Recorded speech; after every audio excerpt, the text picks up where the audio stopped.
Shalom. Renungan kali ini berjudul Menguji gerakan-gerakan di dalam gereja, bagian pertama, oleh Evangelis Lokamanya Prawiro.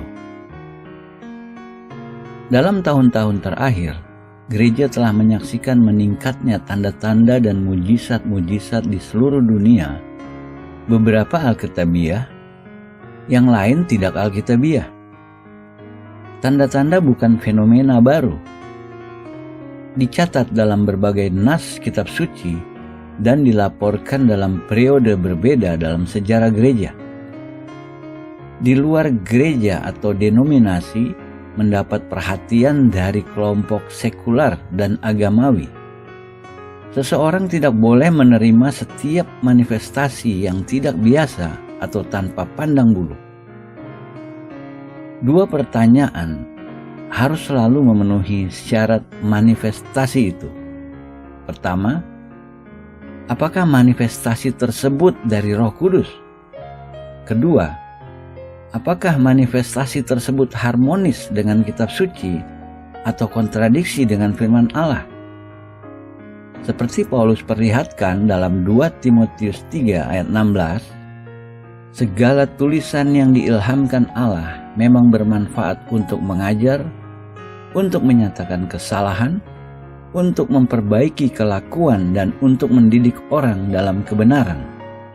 Roh Kudus penulis semua kitab suci, dan ia tidak akan pernah mengkontradiksi dirinya.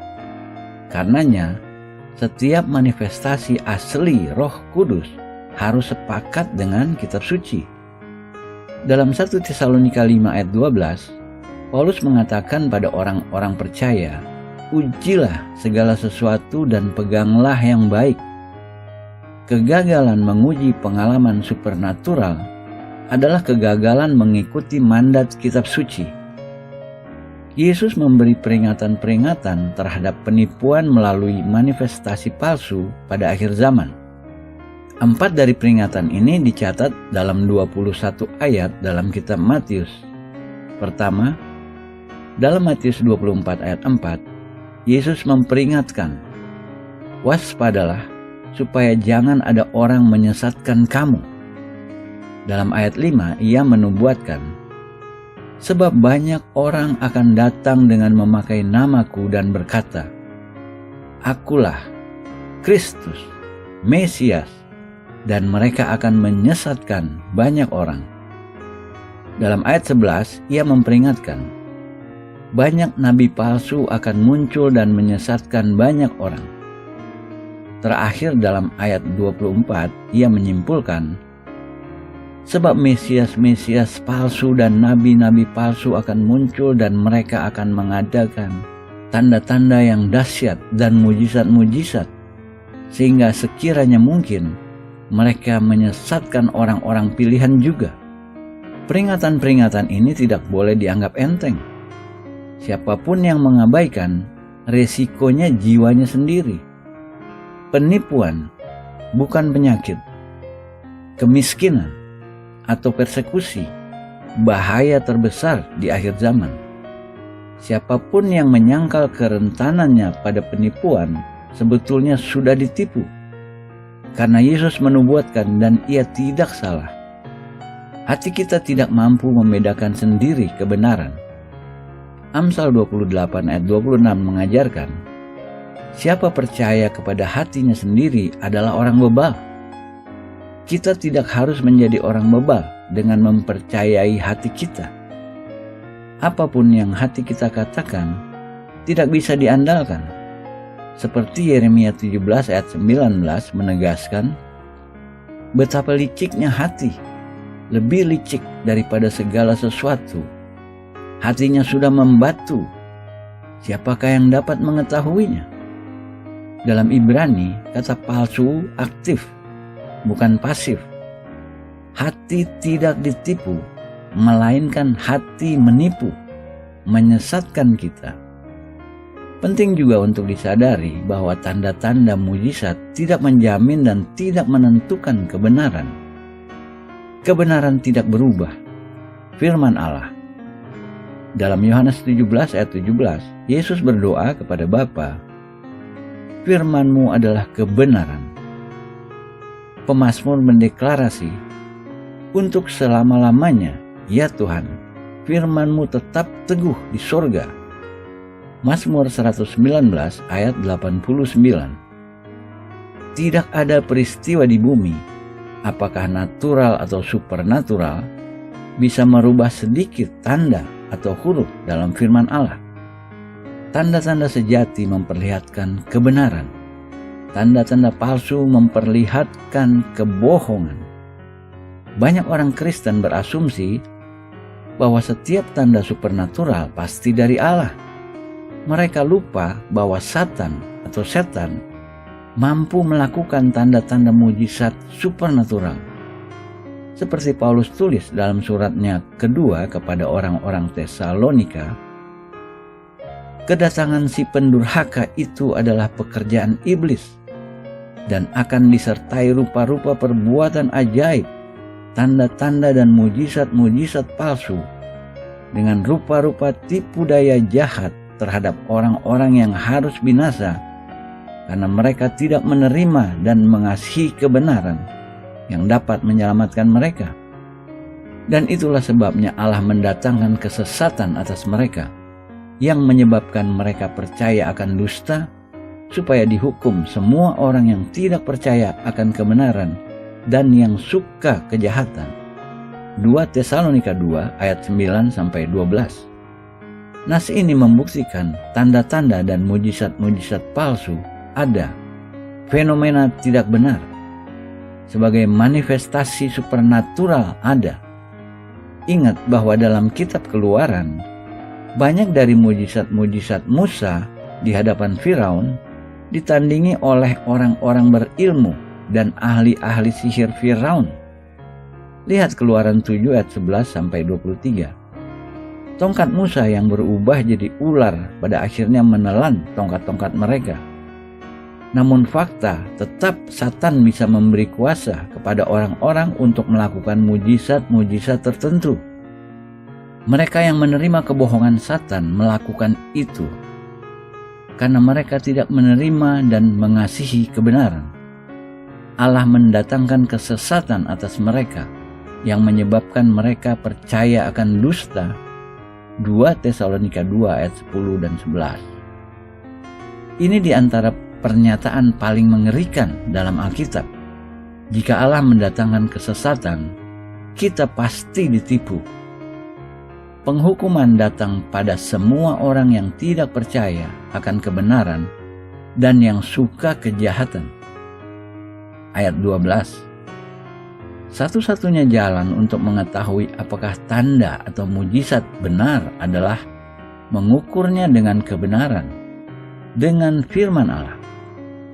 Dalam Yohanes 8 ayat 32, Yesus berkata, "Kamu akan mengetahui kebenaran dan kebenaran itu akan memerdekakan kamu."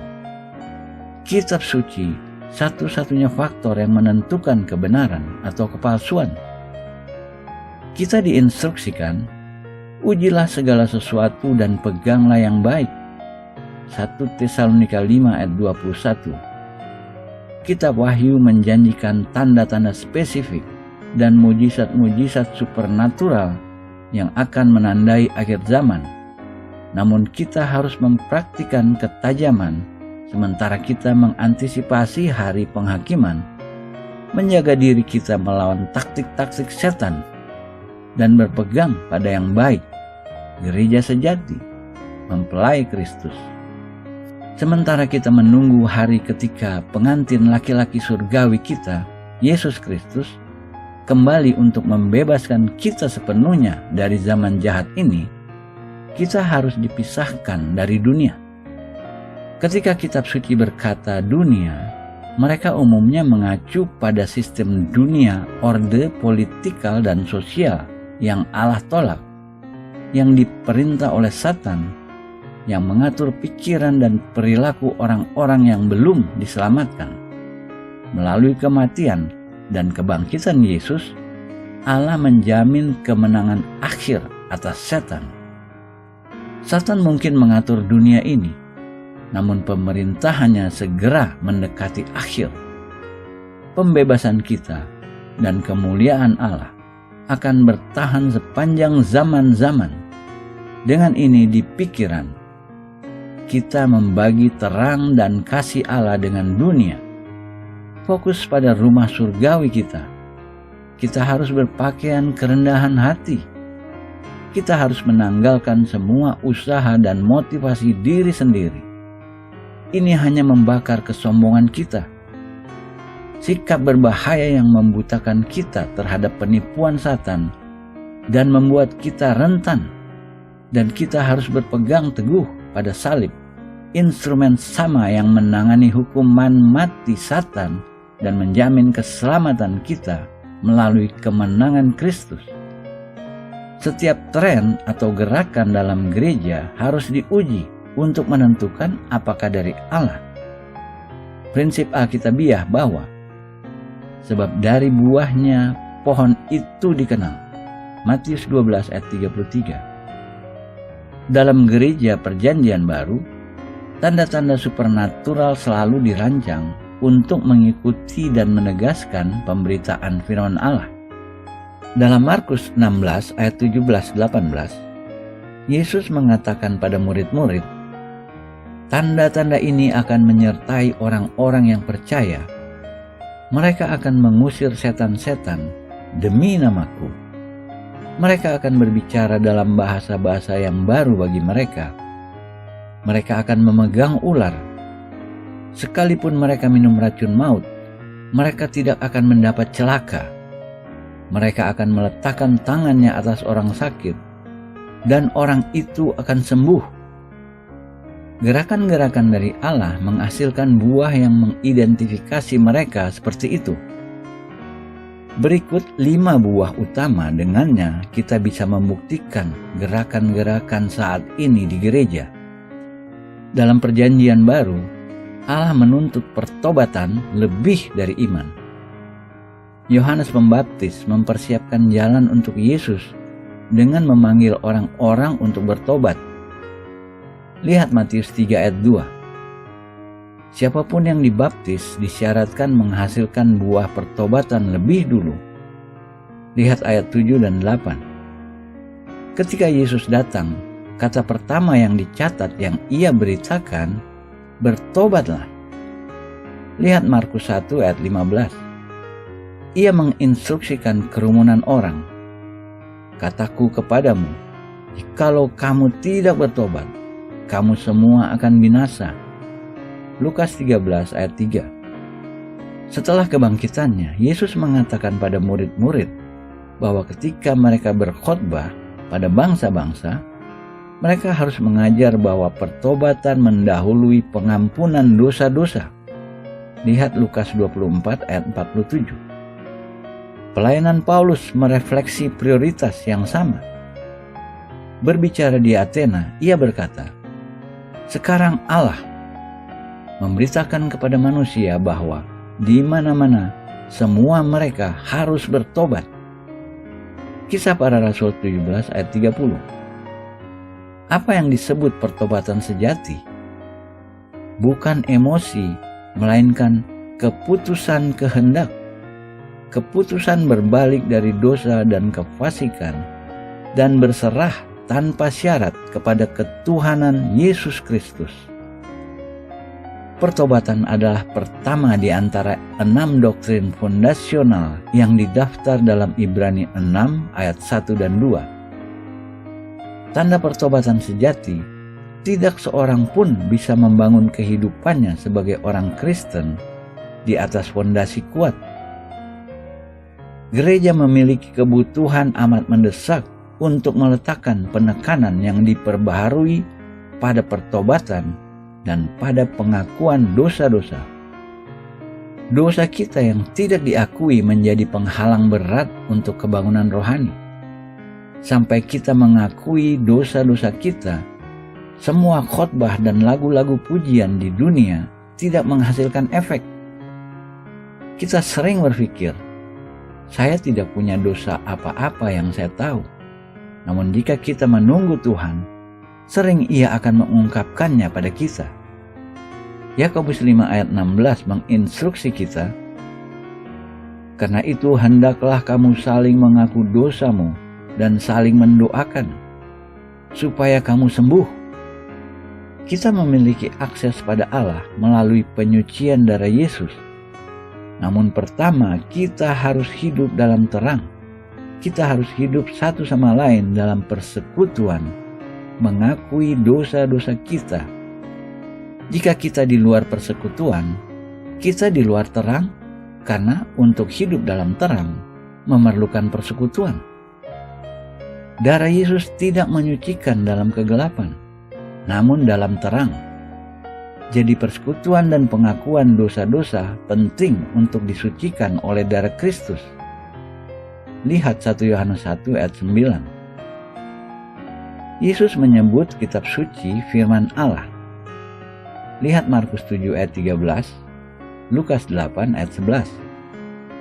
Dan ia meletakkan meterainya di atasnya dengan 5 kata, kitab suci tidak dapat dibatalkan. Yohanes 10 ayat 35. Jika kita percaya pada Yesus, kita percaya pada Alkitab.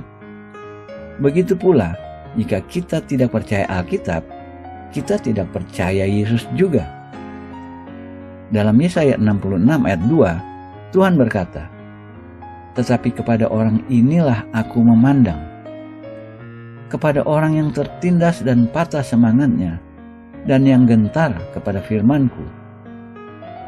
Di sini Allah mengkombinasi pertobatan, rendah hati, dan patah hati karena dosa, dengan rasa takut dan hormat pada firman-Nya. Kenapa kita harus takut kepada firman-Nya? Ada banyak alasan. Namun di sini, dengan singkat, 2 yang penting. Pertama, firman Allah jalan melaluinya, Allah Bapa dan Allah Anak, datang untuk membuat tempat tinggal mereka dalam kita. Lihat Yohanes 14 ayat 23. Kedua, kita akan pada akhirnya dihakimi oleh firman Allah. Lihat Yohanes 12 ayat 48. Sejak awal ciptaan, Allah sudah mengerjakan melalui 2 agen, firman-Nya dan Roh-Nya. Roh Allah bergerak lebih dulu, lalu firman Allah. Lihat Kejadian 1 ayat 2 dan 3. Ciptaan hasilnya. Roh Allah dan firman Allah bekerja bersama dalam harmoni. Roh Allah bertindak sesuai firman Allah, dan kitab suci, firman Allah, diilhamkan oleh Roh Kudus. Allah tidak pernah mengkontradiksi dirinya. Jadi, setiap manifestasi spiritual harus diuji sesuai dengan kitab suci. Lihat 2 Timotius 3 ayat 16. Apapun yang tidak sesuai kitab suci harus ditolak. Dalam Yohanes 16 ayat 13-14, Yesus menjanjikan murid-muridnya, "Tetapi apabila Ia datang, yaitu Roh kebenaran, Ia akan memimpin kamu ke dalam seluruh kebenaran. Ia memuliakan Aku." Nas ini mengungkapkan 2 fakta penting mengenai pelayanan Roh Kudus. Pertama, fungsi tertingginya untuk memuliakan Yesus. Apapun manifestasi spiritual asli yang memuliakan Yesus, memfokuskan perhatian kita hanya padanya. Ketika kepribadian manusia mengambil alih dan menganggap supremasi diri, Roh Kudus mengundurkan diri. Meninggikan kepribadian manusia menggantikan Roh Kudus sering menghambat gerakan asli Roh Kudus. Gereja-gereja kadang-kadang berbuat salah ketika mereka mengganti Kristus, kepala sejati gereja, dengan pendeta. Pendeta-pendeta orang-orang luar biasa, namun mereka tidak bisa mengambil tempat Yesus. Fungsi-fungsi utama pendeta-pendeta bukan untuk menyelesaikan masalah-masalah kita, namun untuk membantu kita mengkultivasi hubungan kita dengan Yesus, kepala. Beberapa orang dengan salah membuat asumsi pendeta-pendeta mereka memiliki semua jawaban benar. Beberapa pendeta melangkahi kedudukan mereka dan dengan salah mengendalikan jemaat-jemaat mereka. Mereka bahkan mengklaim sebagai saluran komunikasi dengan Kristus. Yesaya 48 ayat 11. Aku tidak akan memberikan kemuliaanku kepada yang lain. Benar, kita harus memiliki mentor-mentor spiritual. Namun lebih penting, kita juga harus memiliki hubungan pribadi dengan Kristus, satu yang memampukan kita mendengar suaranya, membedakan pimpinannya, dan tahu apa yang menyenangkan dan membuatnya marah. Kita harus sensitif kepada kepala kita. Kedua, Yohanes 16 ayat 13-14 menyoroti identitas Roh Kudus dengan menggunakan kata ganti ia. Seperti Yesus adalah satu pribadi, begitu juga Roh Kudus satu pribadi yang menarik orang-orang percaya di sekitar Yesus. Ketika orang-orang menggambarkan kehidupan spiritual mereka mengalaminya, kebalikan dari menggunakan kata ganti untuk Yesus atau Roh Kudus, mereka mengacu pada hal yang sama, ia. Dalam Yohanes 13 ayat 35, Yesus mengatakan pada pengikut-pengikutnya, dengan demikian semua orang akan tahu bahwa kamu adalah murid-muridku, yaitu jikalau kamu saling mengasihi.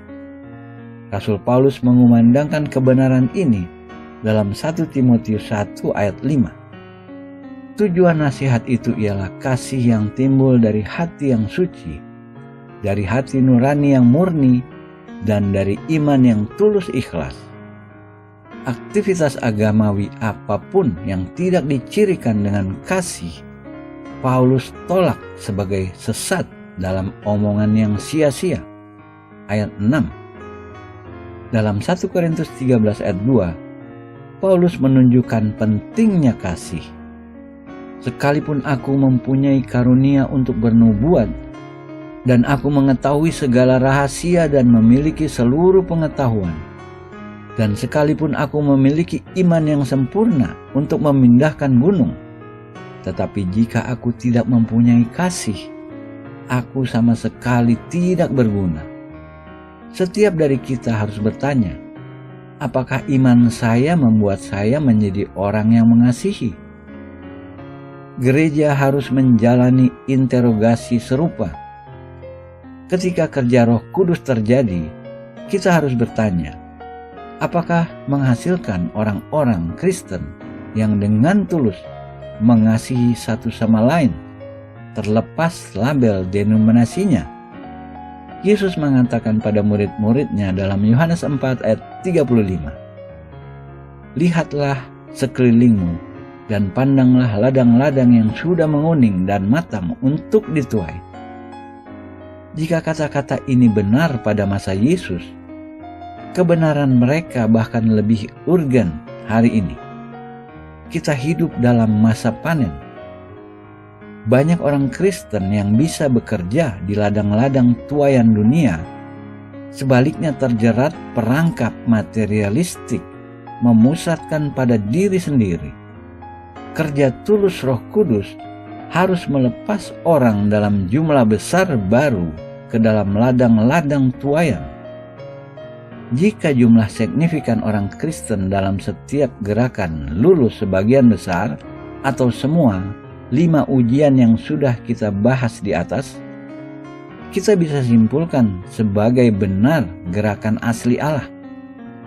Ini tidak berarti setiap orang atau segalanya dalam gerakan tanpa cacat. Tidak ada umat Allah tanpa kesalahan, namun Allah luar biasa dalam apa yang Ia capai dengan orang-orang lemah dan dapat berbuat salah itu ketika mereka berserah padanya. Amin.